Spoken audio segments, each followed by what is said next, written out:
দলকে জিতিয়েও সন্তুষ্ট নন শিবম দুবে। আরও আগে যদি সুযোগ পেতাম। আফগানিস্তানের বিরুদ্ধে চলতি সিরিজের আগে শেষবার টি-20 জাতীয় দলের হয়ে শিবম দুবে খেলেছেন এশিয়ান গেমসের সময়। সেখানেও তিনি 3টে ম্যাচের মধ্যে একটি ম্যাচে ব্যাটিংয়ের সুযোগ পেয়েছিলেন। 2019 সালে আন্তর্জাতিক টি-20তে সুযোগ পেলেও শিবম দুবে খেলেছেন মাত্র 20টা ম্যাচ। রান 275, টানা সুযোগ না পাওয়ায় যার অন্যতম কারণ। এবার 2024 সালে সুযোগ পেয়ে তিনি জ্বলে উঠলেন।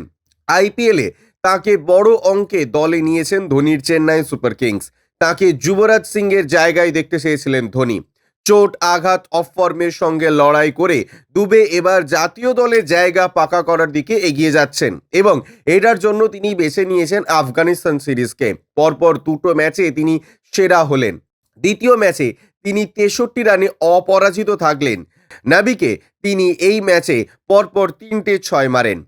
পরপর 2টো ম্যাচে সেরা ইনিংস খেলেও শিবম দুবে নিজের ইনিংসে খুশি নন। তিনি আরও আগে ম্যাচ শেষ করতে চেয়েছিলেন। তিনি ইনিংসের শুরু থেকেই আক্রমণাত্মক ব্যাটিং করেন এবং তিনি মাত্র 22 বলে হাফ সেঞ্চুরি করেন।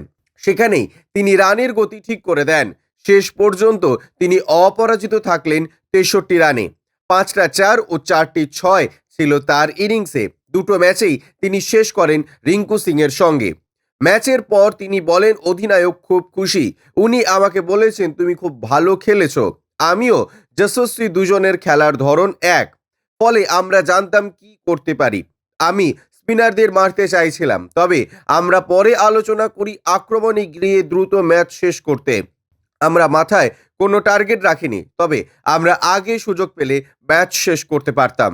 ব্যুরো রিপোর্ট, ইউজে নিউজ।